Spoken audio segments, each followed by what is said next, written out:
goota sadan darban keessa bakka garagara dhaan funaanamee fi kan biyyoota garagaraa jedhanii dubbachaa jiran. Uummanni Oromoo waa tokko nu beeka. Uummanni Amaaraa yookaan ilmaan Oromoo afaan Amaaraatiin barreessitan obboleewwan keenya waan kana yeroo dheengada dubbannu yookaan maxxansinu waan arganiif jecha wantoota gartee biyyoota akka Somaaliyaa fi biyyoota garagaraa keessatti piikchara ta'e buusanii maxxansaa turan jechuudha. Kanaaf wanti godina Baalee keessatti ta'e kiyya Harargeetii fi Toleeraa Caalaa akkasumas Jeelaan Adam jechuun itti gaafatamaa waajjira godina Baaleetii. Namni kun nama sadarkaa guddaa qabu, itti gaafatamummaa guddaa qabu.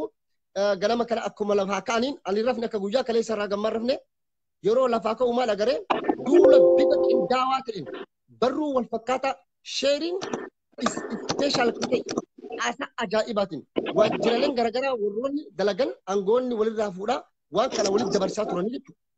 Yeroo isaan walitti dabarsaa turan dhugaa dubbachuuf baay'ee gaddeen baay'ee nutti illee dhagaamallee an dhalataa Baalee Gindhir ani raayituu bokkoliin guutuu raayituu jechuudha.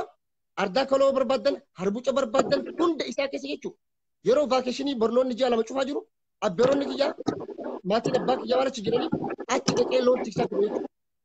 Daawwee sarara aanaa daawwee qachan beeltoon yookaan laga hidhaa yookaan ammoo tinuu laga hidhaa yookaan beeltoo jedhama. Addeellee harree kololoo harbuca asiin sawweenaan miicadhaan asii hadaadhaan gammoojjii Baalee kana guutuu akka nama istireetii magaalaa karaa Boolee fi karaa Markaatoo beekutti gammoojjii tana guutuu beeka jechuudha. Amala uummata keenyaa beeka, dandeettii isaanii beeka, muuxannoo isaanii beeka. Uummanni keenya gootummaa lolirratti qabu goota. Horsiisee bulaa jechuudha. Yeroo Mallas Zeenaawii turatti uummanni Baalee gammoojjii Baalee keessa qubatu wallaahi dhugaa dubbachuudhaaf seenaa kanallee abbootiin keenya nun barsiifne nullee takkaan dhageenye jechuudha. Dhalatama Baalee raayituu ta'e Jeelaan Mucaan jedhamu kun dhalataa Baalee raayituuti. Dhugaa dubbachuudhaaf yeroo obboleewwan isaa abdiilleen fixu nama hin duune jedhee onnee qabatee uummataan mormaa ture jechuudha. Namni kun nama barnoota distaansiidhaan nama barate, nama waajjira DA yookaan immoo gibirnarra hojjechaa ture, nama gartee basaasaa mootummaa ture, nama gartee basaasummaadhaan dandeettii muuxannoo qabuun osoo hin taane dandeettii basaasummaa leenjii gahaa xollaa fi bakkoota garaagaraa dhaqee fudhateen uummata keenya hidhuudhaan gidirsuudhaan uummata keenya daangaa isaan gurguran beekaa baran. Ana sallaadii natti nimtu lageedhaa natti nimtu ana chingeeldoo beeka fiiqiin jechuudha. Gammoojjii naannoo Sumaalee kana daangaa namni tokko natti himuu hin danda'u. Abbaan fedhe hodhuuf abbaan fedhe jechuudha. Keessa takka takkaan deemee waan beekuuf dhugatu na dubbachiisa jechuudha. Kanaaf Jeelaan Adam namni jedhamu kun ganama lafaa ka'uun wanti Baalee keessatti ta'e kijiba jedhee ol ka'ee dubbataa jechuudha. Odoo ta'eyyuu osoo kijiba jedhamee hin dubbatamu jechuudha. Maaliif uummanni gammoojjii Baalee keessa jiru uummata lama jira. Tokko uummata gammoojjii keessa horsiisatee buluu jechuudha. Uummata kana Mallas Zeenaawii qamadii raashina Adaamaa magaaziin Adaamarraa USA zayitii qorqoorroo hin beeku. Faaffaan bifiifaafi jedhanii ijoollee xixiqqoodhaa kennan wanti hundi isaa uummata sawweenaatii kennamaa ture, uummata beeltootii kennamaa ture, uummata harbucaatii kennamaa ture, addeellee harree kololoo asirraa ituu hoo deemtu taate daawwee sarara deemaa, daawwee qachan deemaa. Daawwee qachan deemte boqqoolloon mishiin gaatta kan biqilu yoo facaaste eessa facaaste hin jiru. Bosona qofa horsiisee bulatomman gammoojjii keessa gargaarsi akkana yeroo Mallas Zeenaawiyyuu ka ture har'a isin garaa jaannutti jabaattanii har'a uummanni Baalee ka miidhame ka hubame ka dhukkubsate wanta akka ta'e hin jiru jettanii yeroo afaan guuttattanii dubbattan isin dhugaa dubbachuudhaaf wayyaanee caala ilmaan Oromoo gammoojjii Baalee keessa jiran gootota daangaa Oromiyaadhaa sii kabachiisan ka gartee yeroo ati amma dura abdi wayyaanee wajjin taatee dalaydu ka abdii illee matariyaasatti gadhiisaa ture sii miti karraa qolachaa ture. Laaftichuma santu rasaasa xiitii 5-10 qabu gaalaa fi loon isaa re'eessaatti tiksatuun Oromiyaa daangaa Oromiyaa kabachiise jechuudha. Uummanni kun galanni isaa kanaa miti. Galanni kun isaaniin malu uummata kana. Uummata kana galanni kun isaaniin malu. Galanni kun keessa caalu daranuu akkam goonee waliin qindoofnee uummata kana sappoort haa goonuu osoo jechuu qaban. Waan kana fuudhanii dhiibanii gama siyaasatti geessuun kun hagam takka nama deemsisuu danda'a abdii mee waan kanarraa dubbadhu. Bu'aa siyaasaa mee namni nama gargaaru keessaa namni bu'aa siyaasaa maal argatamee kana dubbadhu. Jarri kana jechaa jirani. Let me tell you something. Wow, waste time. Waan garaa nama nyaatu jechuudha.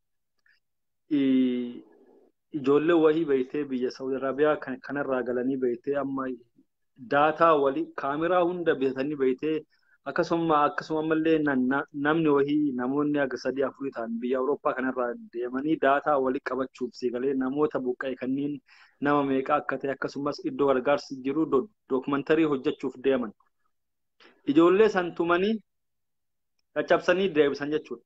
Namni kana godhe ammoo hoogganaa waajjira dhaabaa amma dhiyoo amma haga filame baatiin guutini nama Haayiluu Ejeree jedhamudha.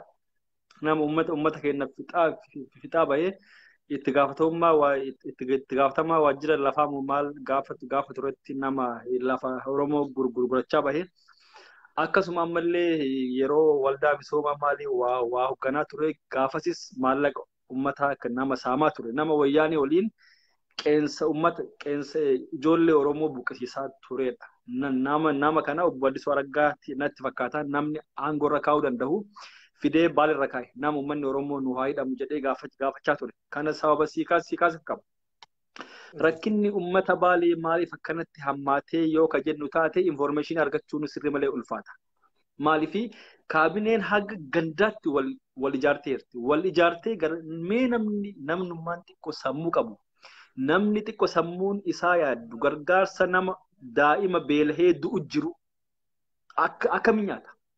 Nonsense gara jabummaa wayyaanii irraa dhaalan ka ummata keenya fixaa bahan nama kaleessa magaalaa walakkatti shugguxii nama ajjeese gaafa wayyaanii humaan fiddan jedhee nama akkasiitu aangurra jira. Kanaaf waa'ee buqqaatotaa kana yeroo Baalee rakkina hama jira amma fakkeen nama gara ummata buqqa'ee barraa keessa jiru deemuudhaaf daandiin hin jiru yoo roobi tokko roobe ummanni karaa gargaarsa ittiin geeffamuyyuu hin jiru. Asiin dura Fayyisaa Furiitii fi Amaamaa Faroo gargaarsa muraasa wayii itti kennanii akkuma atuu bayitu gara guyyaa meeqa achi turan daandiinuu hin jiru. Kanaaf kun dhimma misooma bu'uuraati. Tokkoffaa daandiin hin jiru. Lammaffaa rakkina bulchiinsa gaariiti. Kanaaf rakkinni bulchiinsa gaarii kun ammoo kaabinoonni rakkin sodaan isaanii yoo akkuma gaafa bara wayyaanee siigalee osoo uummanni dhumuu waa'ee boqqolloo gabaasan osoo uummanni dhumuu waa'ee misoomaa haasaan ammas yoo lakkii godina Baalee keessa rakkina jiraa jedhame waan aangoo dhaban itti fakkaata. Uummanni mootummaan federaalleen waan takka beekutu irra jira. Gargaarsi hooggansa balaa fi sodaa irraa yeroo federaalaa gadi dhufu gara kaabinee godinaatti kennama. Kaabineen godinaa gimmaasha irraa qawu gootee ta'anitti dabarsiti. Ta'anaa gimmaasha qawu gootee ummata buqqee waan muraasa parsantiin 20 hin geettu. Kanammoo ragaa qabatamaa waliin sitti hima. Gargaarsi mootummaa federaalaa irraa buqqaatota godina Baalee gammoojjii dalloomannaa barraa keessa qubataniif deemu. Bulchaan aanaa barraa konkolaataa tasaabii kana beekta sinotiraakii dheeraa kan gara kuntaala hagamii qabtoonni 200 qabata. Konkolaataa 4 fe'ee osoo deemuun eeruu hawaasaatiin dalloomannaa irratti qabame osoo gara Booranaa fe'u jechuudha. Siigalee ammallee daawwee sarar dargaggoo ijaaratanii tiimiin hattuu wal ijaartee buqqaatota bira wanni haatuu hin jirtu obboleessoo waan muraasa gaa.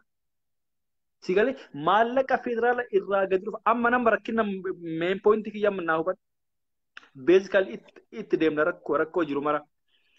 Siigalee ummanni keenya kun fakkeenya nama waajjirri bulchiinsi balaaf sodaa waajjirri communicationii hooggansi bulchiinsa godina hooggansi bulchiinsa aanaa hojiin isaanii ummata bulchuudha. Ummata buqqee kana hordofanii rakkina isaan keessa jiran har'a maal keessa jiran kalee maal keessa jiran siigalee hordofanii gabaasa ol dhiyeessu. Isaan gargaarsi baatii sadiin kenname gargaarsa baatii sadiif kenname qoodatanii waan fixaniif look.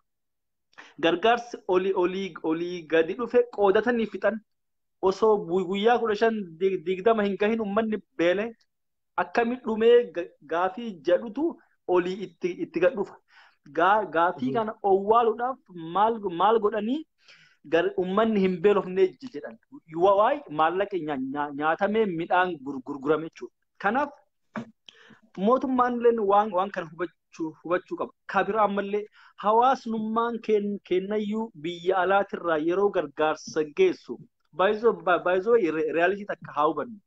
Anamma har'a ganama hirriibaa ka'ee qaama dhiqadhee uffata kalee kaa'adhe jijjiiradhee qursiillee nyaadhee laaqana nyaadhee buna ilmi namaa akkana jechuun ilmi namaa jireenya guyyaa tokko qofa hin jiraatu.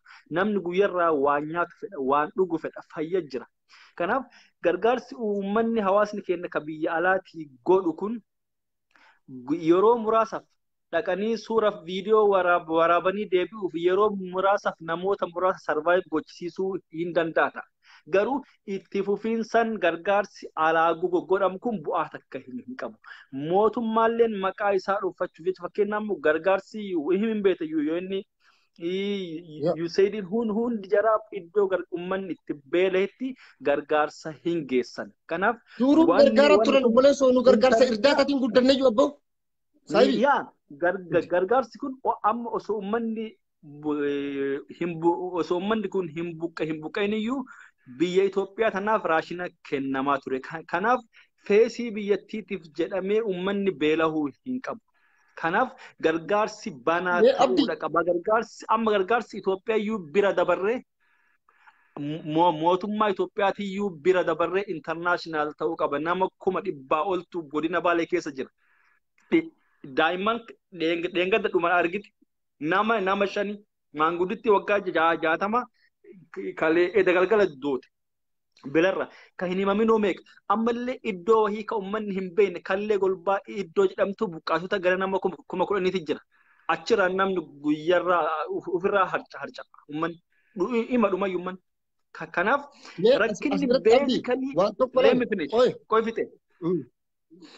beezikalii rakkinni jiru godina Baalee keessa uummanni rakkinna hamaa keessa jira.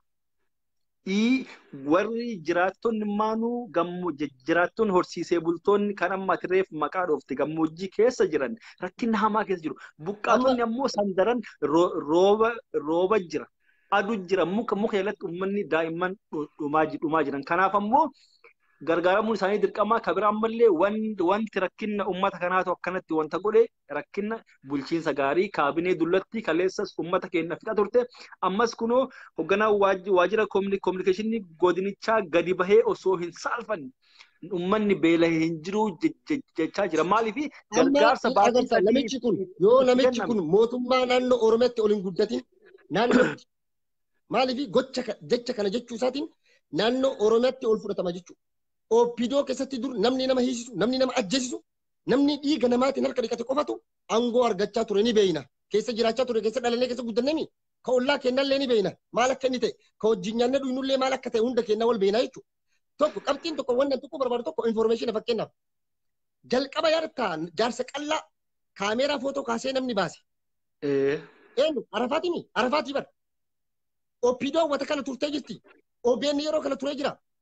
Gammoojjii Baalee keessa mootummaan Abiyyi eega dhufe yookaan mootummaan Lammaa eega dhufe tim Lammaan namni jalqabaaf gammoojjii Baalee lagaidhaa yookaan ammoo timuu addeellee bakka kadhaqe addee xayyii baasan Shaashamannee irraa kaatee jechuudha. Yeroo kantiibaa magaalaa Shaashamannee turtetti jechuudha. Osoo bulchaan godinaa jiru.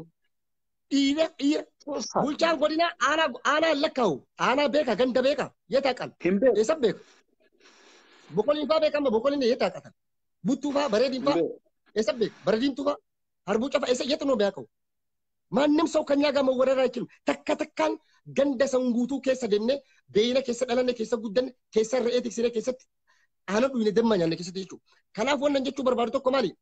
Mee fakkeenyaaf har'a afaan guuttatanii kaardeen ergamtuun kijibduun OPDOdha. Ganama subii hirriibaa kaatee wal hartee sooshaal miidiyaa irra baatee dubbii ummata Baalee kana kijibsiisuu barbaaddi. Wanta mootummaan asiin dura godhe bajata sanii fi gargaarsa san gurguratanii amma dammoo akka saaxilamneef hijack waan kana godhuu barbaadan waan nuti itti jirru gama sooshaal miidiyaatiin nuti sagalee ummataati. Sagalee ummataa ukkaamsuu hin dandeettanii isinii miti isinii godina takkaatii miti. Mootummaan wayyaanee sagalee ummataa ukkaamsuu hin dandeenye sirni kamuu biyya kamuu keessatti sagalee ummataa ukkaamsuu hin danda'u tokko jedha. Lammata OBN akka miidiyaatti OBN akka miidiyaatti odeeffannoo dirqama namaa kennuu qabaami. Har'aga xiqqaa guddaan ODP hundi isa barana nuni hundi wama siyaasaa haasaa waa'ee misoomaa waa'ee dantaa sabaatii fi nageenya uummata waa'ee beelaa fi rakkoo uummata namuu dhiisee dagatee jira jechuudha. Hayyeen har'a isaan koottaa haga jedhanii yoo dhiira ta'an yoo goota ta'an yoo jagna ta'an aanota 9tu jira. Kajar amma beelli keessatti deemaa jiru jechuudha. Aanota 9tu jira. Aanaa daawwee sarar, aanaa daawwee qachan, aanaa beeltoo, akkasumas aanaa raayituu aanota garagara hedduu keessatti wanti kun deemaa jira jechuudha.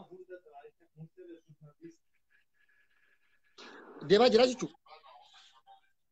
Kanaafiyyuu gartee nuti ammoo uummanni Oromoodhaa akka sabatti yookaan akka uummatatti. Okay. Okay. Nuti uummanni keenyaa uummanni Oromoodhaa akka Oromootti maal godhuu qabnaa? Maaltu nurraa eegamaa? Kanaafiyyuu nuti ammoo gartee haalli amma uummanni keenyaa fi lammiin keenya keessa jiru sadarkaa mootummaa federaalaatti yookaan sadarkaa mootummaa naannoo Oromiyaatti mee Addisuu Araggaa faan Baalee dhaqanii guyyaa tokko uummata kana dhaqanii ilaalanii Baalee roobee dhufan harka dhahan kutan kiiloomeetira 25 kaspaltii jiru.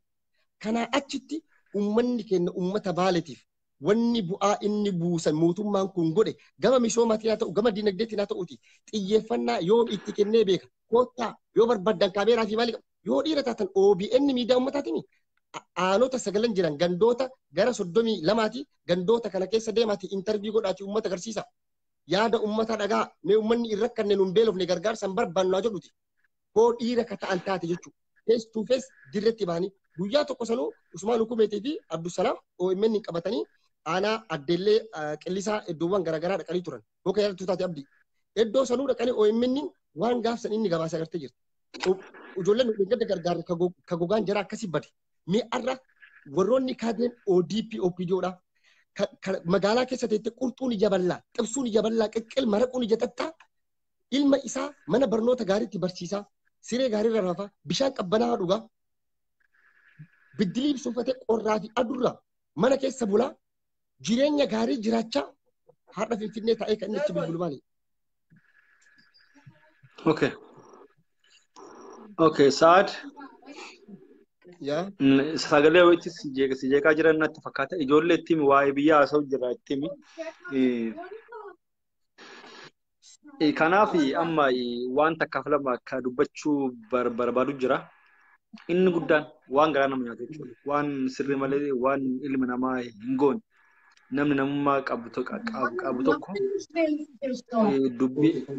dubbii akkas fokkattuu namni hedduu nama aarsaa fakkeen nama warri maqaa mootummaatti akkasumas kaadiroonni ODP yeroo miidiyaa gubbatti bahanii osoo uummanni dhumaa jiru osoo uummanni keenya beelaa jiru osoo daa'imman guyyarraa harca'u jiranii miidiyaa gubbatti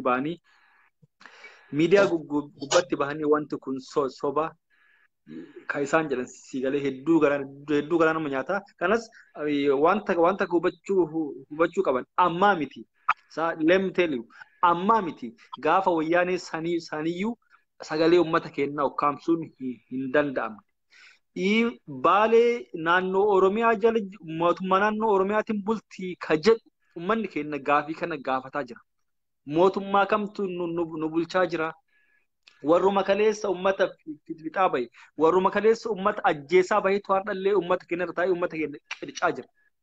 Kanaaf haalli itti adeemamuu qabu ODP istaayilii wayyaanee jalaa dhaaltisan dhaabuudha qabdi. Beetar tokkoffaa namummaa wanti jedhamu kaabinoota godina Baalee keessa hin jiru. Waan informaationa guyyarraa qabna, waan isaan godhan, waan isaan dalagan, biiroo taa'uu ndee.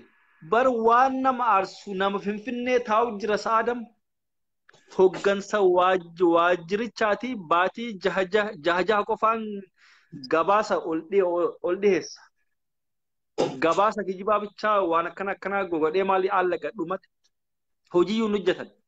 Sigalee ummata hogganu osoo hin taane hojiin isaanii ummata daddararuudha jechuudha hojiin isaan amma itti jiran.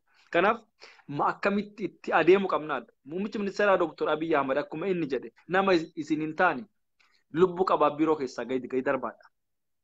Muummichi ministeera dubbii muummichi ODP akkuma dura irraallee haasamaa ture mataa malee jalli shamaata. Especially wanni godina Baalee keessatti ta'aa jiru waan nama aarsu.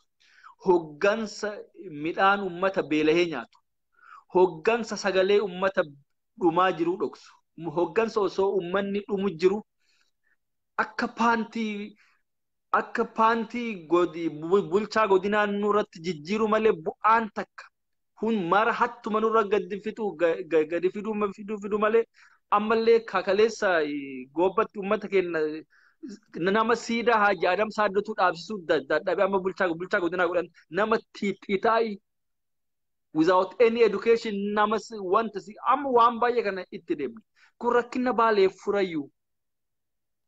Kanaaf mootummaalleen waan kana haalli inni itti ilaalu wanni kun international ta'uudha qaba. Uummanni kennallee kanaan dammaqqiin of eeguu qaba.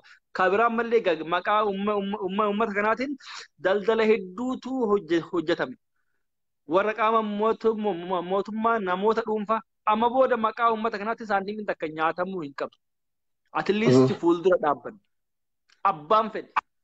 An ka dubbadhuuf ati ka dubbattu rakkinni ummataa kun qofti ifa bahee ummanni kun haa gargaaramanii malee kireeditiin hin barbaachisu.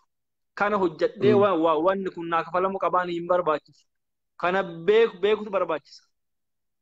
Kanaaf haalli itti adeemu qabnu akkasiidha. Kabiraan mallee dubbiin ati kaaftetu tokko jira waa'ee dubbii tombola. Saad this is a game. Gameidha kun. Warri mootummaa keessa jiru bara akkuma jalqaba kaafne. ODP'n gubbarraa malee warra haga gubbarra jiru Dr. Abiy san jalaan shamtu hattuu akka jirtu. I don't know waan namummaa jedhamu rabbiin itti hin uumne. Kanaaf amma duuba waa'ee dubbii waa'ee tombola san dura kaaftee turte. Maallaqni maqaa uummata kanaatiin guurame maallaqa hedduutu baankii jira. Waldaalee gara harka namoota dhuunfaa harka maallaqa hedduu jira. Kana dubbachuuf deemna. We not gonna leave this. Kanan dhiif. Maallaqni maqaa uummata kanaatiin guurame. Koi amma iddoo gargaritti maallaqni birrii miliyoon 2-3 faanti guurame. Ayisuuzii 2 faa geessanii gargaarsa geessanii waan akkanaa xiqqoon nama dhiba sii galee. Kanaaf maallaqa Ameerikaa guurame jira iddoo adda addaatti maallaqa guurame jira maallaqni kun kallattiin uummata keenya bira gahudha. Amma dubbii dhumaatis si dhufa. Furmaanni waaraan maali? Furmaanni waaraan uummata keenya barbaachisu maali ka jedhu yaada lamaan takka wannachuu fedha. Furmaanni waaraan uummanni naannoo Somaaliitii fi naannoo Oromiyaa jidduutti almost nageenyi bu'ee fakkaata. Kanaaf uummanni uummata kana takka qubsiisuu takka iddoo isaan kaleessa warruma naannoo Oromiyaatti irraa buqqa'ee jira daangaa gubbaa. Siigalee uummata kana mana isaanii qabeenya isaaniitti deebisuu. Yoo qabeenya san warri Somaalee kulleen keessa qubatee kan jiraatu taate ta'e mootummaan Somaalee uummata kanneen irraa kaasee abbaan lafaa bakkatti deebi'uudha. Yoo quuqamiin sirrii kanaaf gargaarsa amma geggeessinaan kulleen furmaata waaraa hin ta'u. Garuu ammoo maal jedhanii tana biyyoo dhufte taasaabaa inaftii jedha beeytee warri Baalee. Kanaaf jalqaba survive gochuu qaban. Nyaata dhugaatiin iddoon isaan jiraatan kun mijaa'uu fi qaba jedha. Amma kun emergencyidha. Amma kun nyaata emergencyidha. Ani ammoo anis waa'ee dhimma furmaataa waa tokko 2-3 jechuu barbaada. Inni jalqabaa fi kan bu'uura maali? Fakkeenyaaf integriiran jechuun integrate gochuudha uummanni kun. Amma fakkeenyaaf Harargee keessa akka fudhattu taate naannoo Finfinnee sabbataa fa'aa warroota qubsiisantu jira. Warroota qubsiisan kana ammoo gaarii mana ijaaranii fi garii ammoo bifa maayikirootiin mootummaan gurmeessee bajata kennee fi haala isaan gartee jiruu isaanii waaraa ittiin oofachuu danda'an jiruu isaanii dhaabbataa itti oofachuu danda'an ittiin jijjiiruu danda'an mootummaan godhaafii jira. Buqqaatota gammoojjii Baalee keessa jiran Adaamaa nuuf fidaa isiniin jechaan jiru. Shaashamannee nuuf fidaa isiniin jechaan jiru. Hin barbaannu. Uummanni kun gootummaa onnee isin caaluu qaba. Uummata keenya kana bakka dhufetti nu deebisaa nu qubsiisa. furmaanni gaafas dhufuu danda'a jechuudha. Qabeenyi isaa hoo kafedhellee ka jalaa baduu taate haala itti inni horsiisee bulaa namni kun maal horsiifachuu danda'a? Maaltu naannoo sadiitti tolaa mootummaan hundi beekaa jechuudha. Har'a birrii mallaqa miiliyoona meeqa guuramee jiru kanaan osoo har'a mootummaan walumattuu gaalota, gaala, loon, re'ee ummatuma kanaa bitee fi Dimshaashi birrii biliyoonni lama gahaa bar uummata kana gadhaabuuf. bar sanuma jedhaa bar ammaaf itti sii deemaa jira bar. Namoonni jechaa jiru maalidhaa? Uummata kana fuudhati daangaa bakka irraa dhufe itti deebisa. Calliftanii walartanii artistoota guurattanii jijjigaa dhayxanii nuuf Sumaalee Oromoo tokko jechuu dhiisati. Eega irratti koo hojjettan taatan waliigalteen daangaa sararame. Durii waan jiruuf uummata keenya dhiibbamee amma daangaa irraa as buqqa'e kana bakka isatti akka deebi'u godha. Daangaan Oromiyaa eessa akka ta'e ana beekaa jechuudha. Har'a daangaan Sumaalee eessa akka ta'e ana beekaa jechuudha. Bakka uummanni kun iddoo uummanni kun irraa buqqa'ame beekaa jechuudha.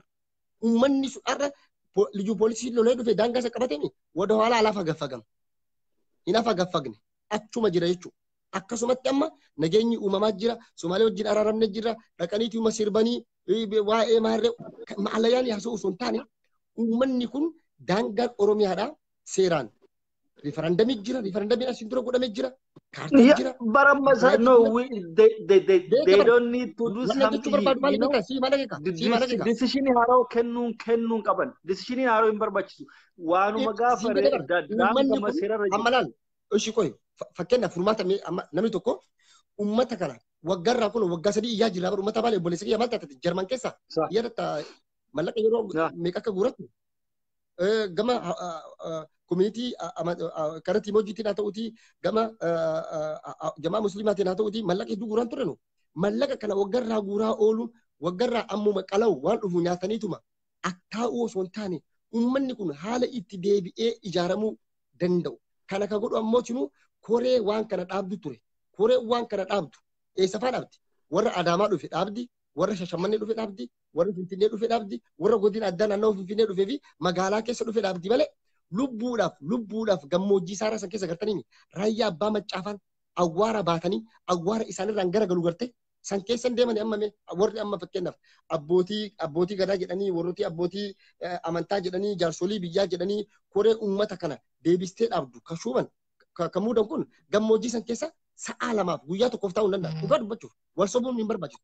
Gammoojjii akkaan oo'itu gammoojjii haalaan qilleensi isii ulfaataa ta'e san keessa yeroo dheeraa taa'anii uummata kana deebisanii qubsiisu miti. Yoom dhaqanii ilaalanii eessa dhaqanii ilaalan eessatti dubbisan warri qaama mootummaa isaa ta'uuti qaama warra baqattoota kana deebisee dhaabu kamiti mootummaa isaa ta'uuti kan siviilii irraa walitti dabalame hawaasarraa mee guyyaa kam dhaqanii ilaalan eessatti ilaalan miidiyaa kamiin agarre yoom hin jiru bara. Baalee namni quba qabu tokko illee hin jiru. Kan kana godhe ammoo anaafisi nuufi isiin qofa nama biraa wanni komannuuf hin jiru. Wanni namarra quba qabnuuf tokko illee hin jiru. Kan kana nu gochaa jiru dhalattoota Baalee kaadiree ergamtuu hudduu OPDO jala deemtu ilmaan Muktaar Kadir jechuudha. Jaratu arra nutti akkanatti nutti taphachaa jira.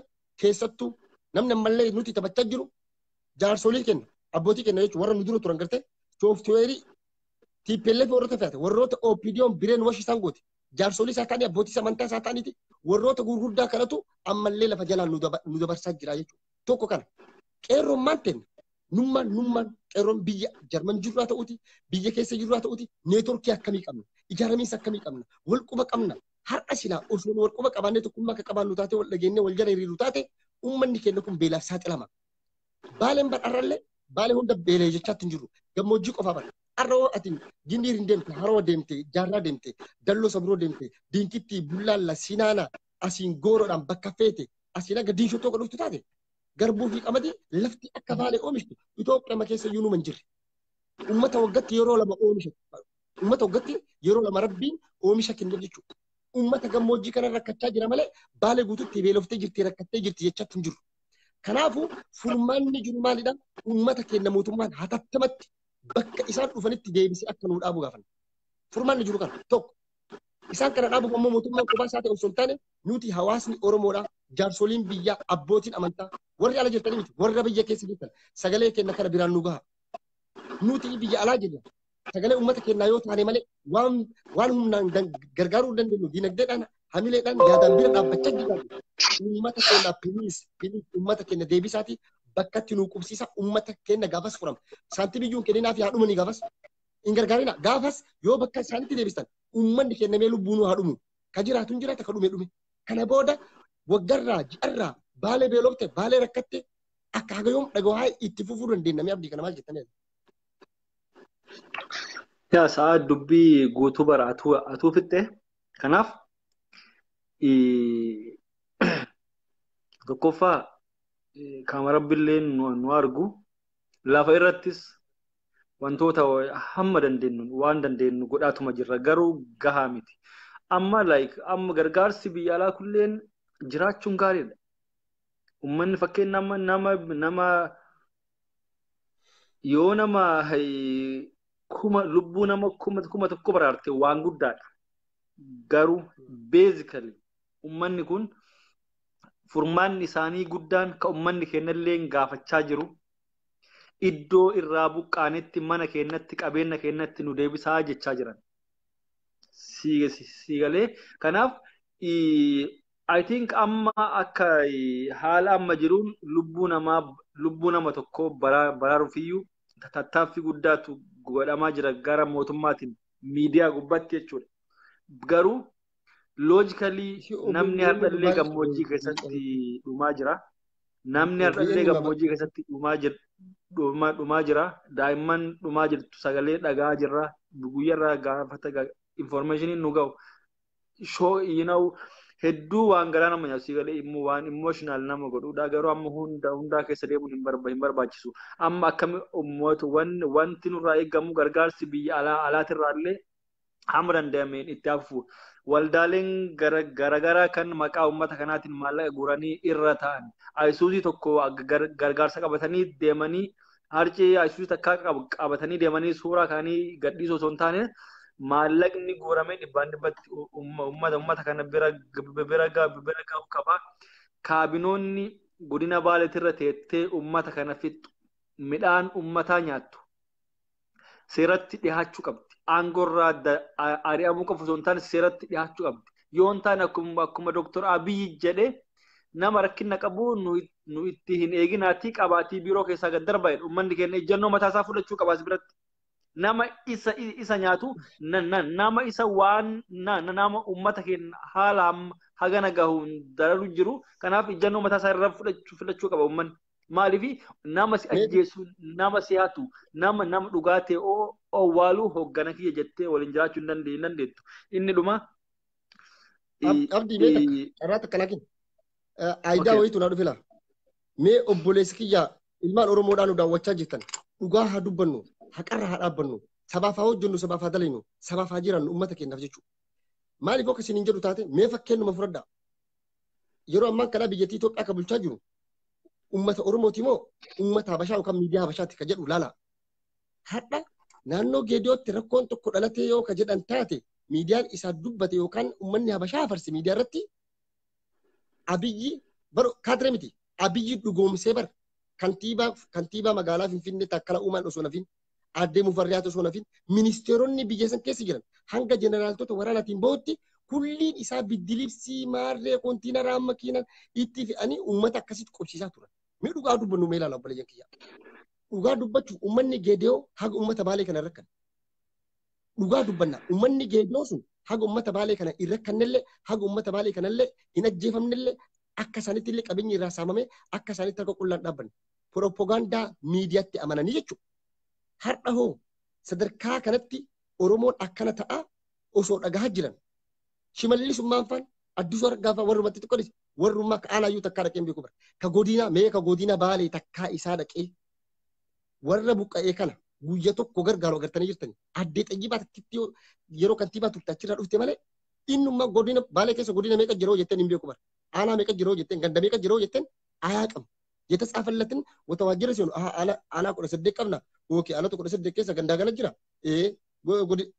Ummata akkanaatiin ummata sammuu qabne minimum education የሌላቸው ሞራል የሌላቸው dhaloota ammaa wajjin jijjiirama kana wajjin tarkaanfachuu warra hin dandeenye kana wajjin ODP'n hagayoom deemuu dandeetti.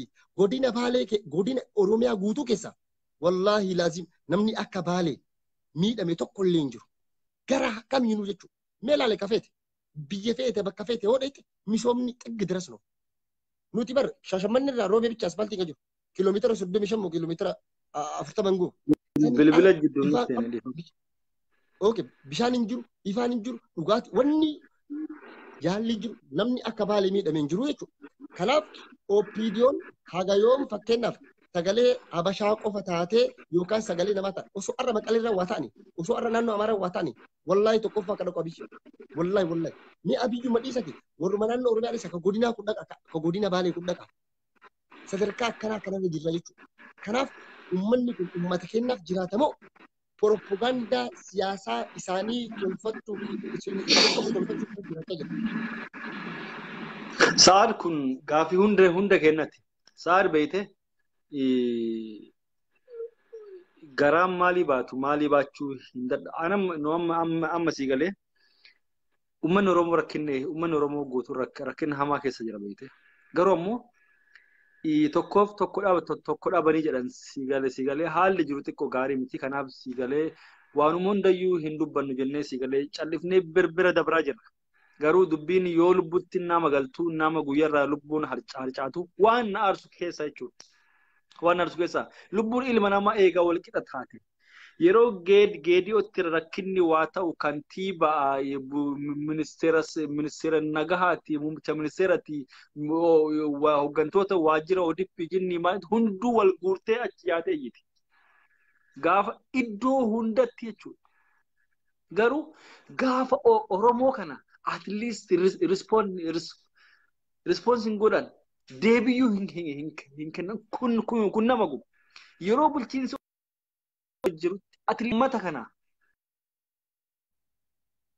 gargaarsa taata uummata kana gargaarsa taata maatiin dhaqqabu yeroo uummanni akkana dhumu yeroo uummanni akkana beelamu callisanii akka waa wanti takka hin uumamini lubbuun Oromoo lubbuu eenyutii gadi lubbuun namaa maaliif wal caalti waan nama aarsu ammallee waan takka waajjirri Adaanech birri miliyoona 24 uummata Tigraayif kenne warra naannoo maatiin buqqaatota muraasa jira. Jireenyi buqqaatonni sunkee jiraatu. Sa'aad osoo rabbi si agarsiise manatti galan qaban nyaataaf dhugaatiin seeran dalagamaaf uffanni irraa jijjiiramu. Jireenya idilee uummanni Oromoo jiraatu ol jiraatan. Yuusi birri miliyoona 24 haa kennaniif that's okay. Garuu ijoo jechuun iyyansi ummata Oromoo kun maaliif hin dhagahamne? At least maaliif hin dhagahamne? Kun nuuf akka dhuunfaatti. Amma Jibuutii irraa gara nama 5,000 buqqa'ee harargee kee jira. Miidiyaan waan kanaatu dubbatu. Mee mootummaa dhiisii. Jechuun namni maaliif wal caalan nu guba tokkoffaa. Namni yeroo wal caalu lubbuun yeroo wal caaltu yeroo Oromoon biyya bulchaa jirutti nama maqaa Oromootiin aangorra kennee namaa gadi ta'uufi miti qabsoon uummata Oromoo asaayitii akka yaadutti jechuudha. Garuu wanti arginu daa'ima gara nama 10 oliitti dhume torbaan kana keessa namni waa dubbate jira qaama mootummaa keessaa. Kaadiroonni mootummaa gadi bahanii kijiba jedhan waan nama aarsu. Waan sammuu namaa maraachu jechuudha. In jedhamu bar nawru kono. Osoo namni kun diina kee ta'e, alagaa kee ta'e hin jedhamu. Hibbaalama hin jedhamu. Waan kanaaf amma beekte siigalee maaliif kamaalii buusatti kamaalii mootummaan kun haa cehu. Siigalee at least rakkina baay'ee qabande. Iyyi ormaa xiqqishuun miti qufa'uun ormaa xiqqishuun hin dhagahama. Iyyansi Oromoo ammoo maaliif hin dhagahamne? Dhumaatiin uummata kana dubartiin ulfaa yeroo muka jalatti daa'imni dhiiga ta'ee jala yaa'u. Yeroo daa'imni waan nyaatu dhabee du'u. Yeroo maanguddoon qorraa fi rooban goggogdee duutu qorraa fi rooba fi beelaaf dheebuun goggogdee duutu. qaamni mootummaa gargaarsi waan biraati miti. Miti dubbii ol kaasuun itti birmachuun waan biraati miti. At least jechuun waan kana qubayyuu hin qaban jechuuf hin danda'amu. Maal lubbuun Oromoo lubbuu eenyuti? Isii haga yoom callifna? Wanni akkana nama hin callisiifu. Mootummaa kana namni nu ol deeggare jiru. Haga kaadiree jedhamnutti sababa qabna. Xiiqi jira. Diina gamaa gamanaa nutti marsi ilaalla malee rakkina keessa kennaa tarii nuu hubatan jenne calle. Lakkii gaafii Oromoo keessan deebifnaa wanni takka hin jirtu. Namni mootummaan uummata keenya kakadhumaa jiru waa hin goone maal jechuun haamilee kamiin mootummaa kana deeggaruu dandeenya. Hin ulfaata jechuudha. Riyaalitiin jiru kan. Lubbuun Oromoo, let me tell you, lubbuun Oromoo gaafa mallas jiru irra bu'aa qabdi jechuudha. At least gaafa mallas jiru uummanni gammoojjii keessa jiru hin gargaaramu. Nyaataaf dhugaatiin atuun beekta. Abdii bakka tana waa takka irraa dubbadha qoy. Laal bakka tana irraa dubbachuu barbaada. Uummanni keenya gammoojjii Baalee yeroo muummichi ministeera Mallas Zeenaawii aangoo irra ture uummanni gammoojjii Baalee goota ture. Uummata dhadhaa fi damma oomishu ture. Uummata quufee bulu ture. Takkaa saantimii takka. Gargaarsa dasboora irraa fudhatee beekamee obboleessa dhalanne umurii keenya jiru kanatti haadhammooti nuu laala waan isiin himaati. Mallas gargaarsa dhugaa uummata kana gargaaruudhaan akkamiin beekamee ta'a? Obboleessa magaalaa itti dhaladhe magaalaa Gindiir kana gadirraa haga gubbatti haga loboca ga'utti si galee goromosora bakka jedhamtu konkolaataan kullal tasaabiin kun akkana dhaabatee wotoroomni roobufaa magaalaa matara dhaabata jechuudha. Maal godhachi booda nuti ijoolleen ganda keessa jiru shufeertonni kun eessarraa dhufan kun Finfinnee irraa dhufan kun Adaamarraa dhufan baay'inni jaraa Adaamarraa dhufan karaan beekan maal nuun jedhan duuba beektaa addeellee harree kololoo fa'aa nuun beeknaa keessa deemnee beekna addeellee harree kololoo guyyaa amma fakkeenyaaf yeroo barumsi fa'aa hin jirre barumsi cufaa ji'a lama kana keessa fa'aa nu fuudhanii nuun deeman karaa nu garsiisaa asiin raayituu buttuu bareediin arbuucaan asiin bokoliin bakka hunda gammoojjii kana hunda keessa zayitaa fi faaffaa qamadii kana guutuu USA kana akkasii fe'ee qoodaa fi ture jechuudha. Uummanni keenya takkaa sababa beelaatiin guyyaa tokko du'e hin beeku jechuudha. Garuu gartee kaabinee mucaa ganama kana Jayilaan jedhaniin ka Mallas Zeenaawii ka Abbaay Tsaayyee cala cakkaani ka Abbaay Tsaayyee balay Abbaay Tsaayyee nagaa qaba. Geetaachoo Asaffaa isa biratti nagaa anaaf madaakii jala tuqe uummanni Baalee beela hin jiru jedha. Abiyyi raasuu hunda Itoophiyaanuu beelaan beekamti. Beelli nu fixee birrii nuu kennaa jedhee addunyaa irra deemee kadhachatti hin jiru Abiyyi. Uummanni beela hin jiru. Siyaasa kan barbaannanu.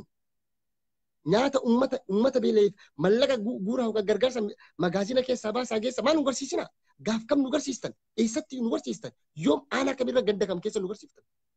Wallaahi la'aziim aniin kakadhaa isinirra jechu uummata Baaleetiif Mallas Zeenaawiitu misooma kanallee ka fide zamana isaa dhufe zamana abbaa duulaa afaan ture dhufe wanti kun hundu zamana isaanii ta'e isin uummata Baalee yoo ka hubdan taate malee yoo ka hundayyuu harka akka namaa gatta ugootan malee yoo ka gartee akka inni hin guddanne mataa keessa quuxan taate malee kaadiree ergamtuu basaastuu isin guddistan xollaayii fi bakka garaagaraa deemtanii leenjistanii bireen wash godhattan qofa nurra fiddan haadha sun haadha isaatii fi ilmoo isaa dantaan qabu. Isin malee isin qofa laala. ODP alatti wanti biraan jirtu shaadaan isaa ODP. Kun ka rabbiin beeyne ka ilma namaallee hin beeyne ka kabaja hin qabne ka safuu Oromoo hin beeyne ka naatoo namaa hin qabne jechuudha. Uummanni silaa arramee fakkeenyuma takka fudhadhumee abdii kiyya. Uummanni Baalee gammoojjii Baalee keessa qubate kun fakkeenyaaf Sumaalee ta'e Sumaalee baqatee dhufu yookaan immoo Sumaaleen man baqatee Oromiyaa keessa qubatee haa jennu Sumaalee irraa baqatee uummanni kun. Har'a uummanni kun ni rakkata. Mee dhugaa dubbadhaati wallaahi rakkatu. Halkanii guyyaa tiiviidhaan uffata itti geessaa helikooftara itti geessan. Mootummaan kunoo mootummaan naannoo Oromiyaadhaa akkana isin gochaa jira. Mootummaan Itoophiyaa uummata Sumaalee irraa buqqa'ee dhufe akkana gargaaraa jira. Bakka meeqatti nu barsiisaa jiran. Uummanni kun tokko wanti nu dhagaa jiru waa lama. Rakkoon uummata Baalee mudate warri gubbaa jiru maal nuun jedha. Rakkoo kaabineetii rakkoo kaabinee gandaati aanaatii fi godinatu rakkoo qaba yoo jarri nutti himin nu maal beeynee goona jedha. Mootummaan federaala jiru Abiyyi ummata kana to'achuu qabu kan naannoo Oromiyaa to'achuu qabu Abiyyi Itoophiyaa to'atame Itoophiyaa jechuun aanaa to'achuu qaba aanaa. Tiraamp amma mootummaan Tiraamp bakka tokkotti fakkeenyaaf nama rashanan nama fixan fakkeenyaaf dhengana gaanfaa harka jedhamu godhamee jira. Bakka san deemee daawwachuuf karoora qabatee jira. Abiyyi guyyaa tokko wallaahi himee Beenishaanguliin dhaqee ilaale ummata Beenishaangul irraa buqqee ummata kaan dhaqee ilaale ummata naannoo Burraayuu ilaale bakka hunda bakka mara dhaqee ilaalee jira. Mee ummata kana mee Abiyyi dhiisaa ka bulchiinsi godinaa dhaqee beeka. Wanti kun waan baay'ee tokko nu dhukkubsu waan baay'ee tokko nu laalessu obbo Jeeyilaan Adam namni jedhamu akkasumas itti gaafatamtoonni waajjira kominikeeshinii godina Baalee hundi isaanii naannoo tokko ganda takka irra dhufan anan beekate.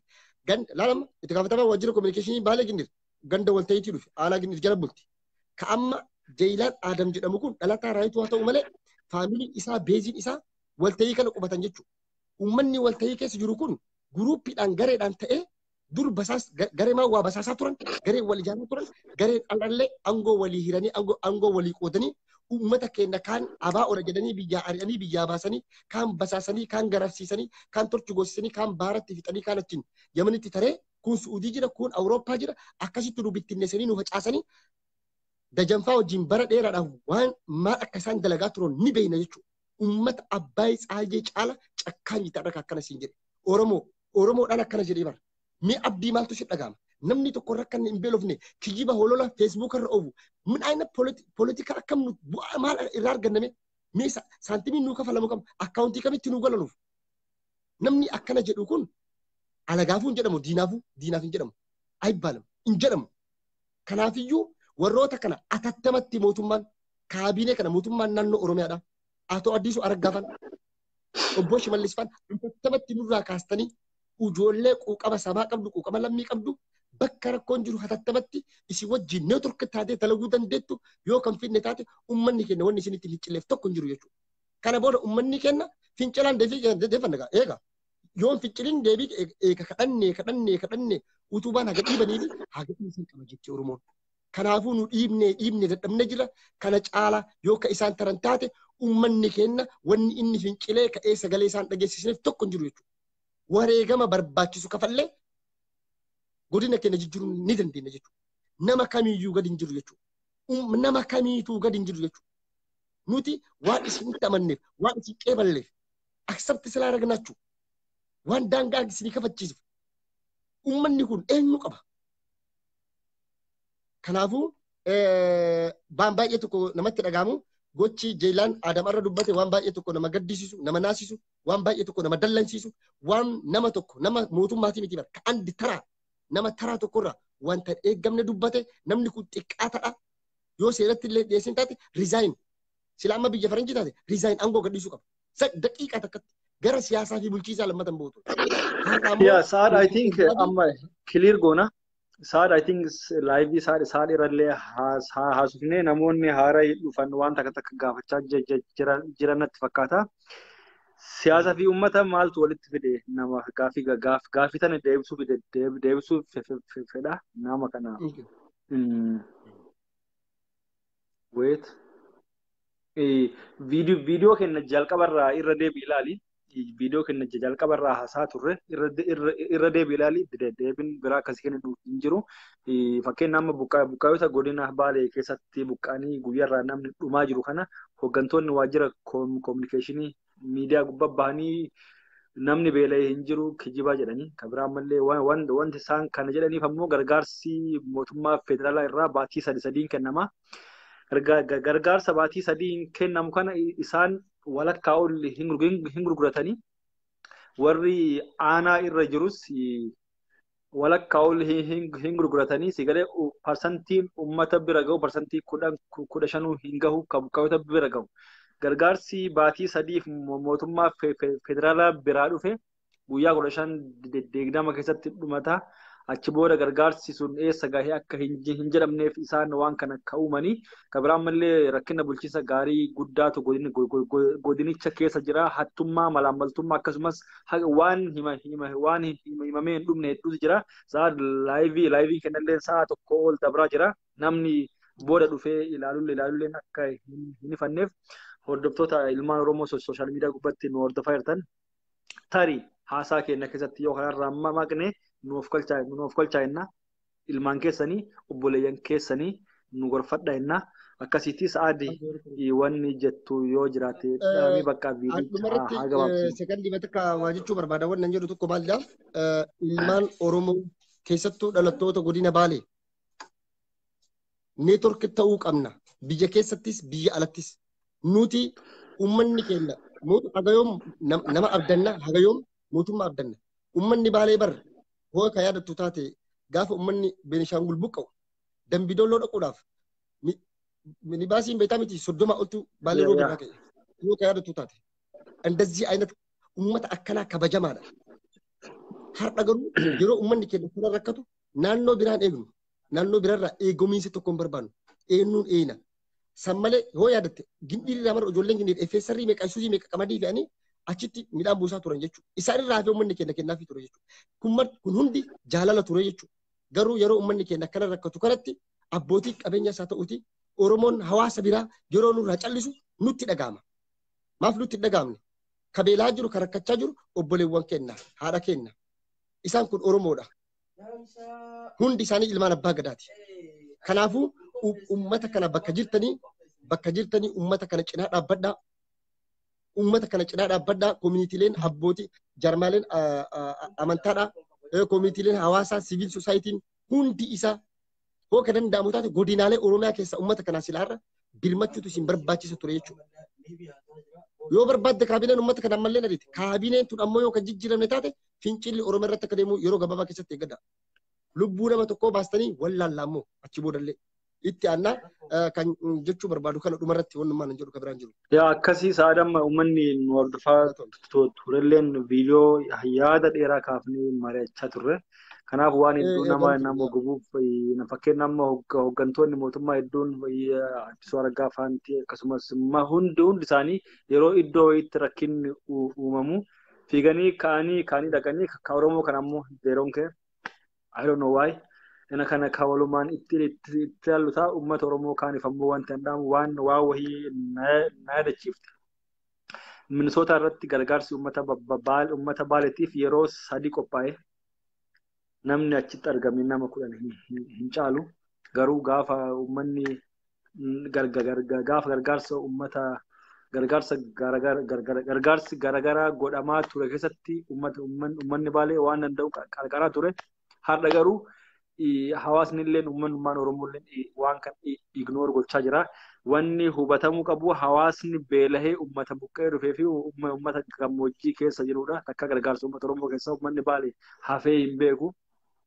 Akka waldayaattis hafee hin beeku gargaaraa turre. Kanaaf akkasumas biyya keessaayis gaafa uummanni Oromoo Beenishaangul irraa uummanni Oromoo Beenishaangul irraa buqqee Wallagga qubatee Dalloomanaa irraa Gindii irraa magaalaa Roobee irraa Dodola Shaashamannee irraa hunduu gargaarsa qabatee deemaa ture jajaas yaadachiisumaa fi kanaaf uummanni Oromoo illee kanaaf saadu fixadhee. Yoo asii gaafa dhabi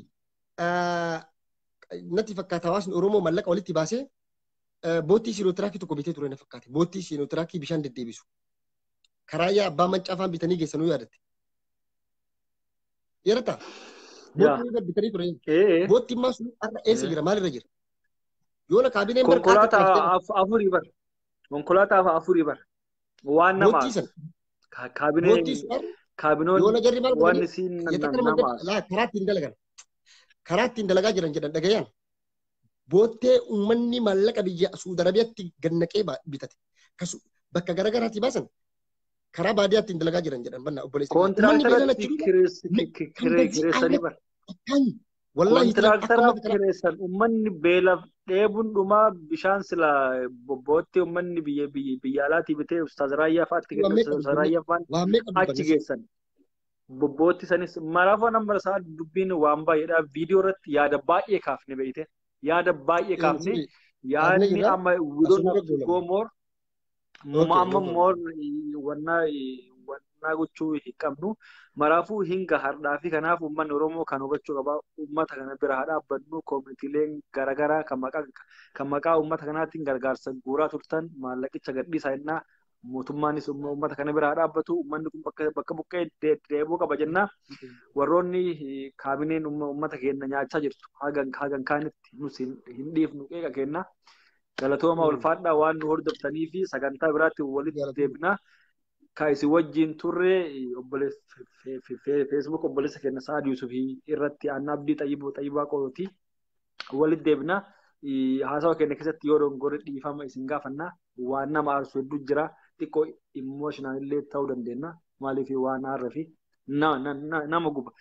Iddoo nuti dhalannee guddannee iddoo kana hunda sirriitti waan keessa beeknuuf rakkinni achii daayirektii nu gaha nama guba yeroo namni beelanduu kanaaf uummanni Oromoo hunduu baga jiraattanii galatooma ulfaadha innas Sa'ad waan dhaamattu. Abdii Xayyibaa Qogalatoomii anis Sa'ad Ismaa'il obboleessi keessan baay'ee tokko isin galatoomfadhaa. Egaa ka dubbitu keessaa nama gubaa.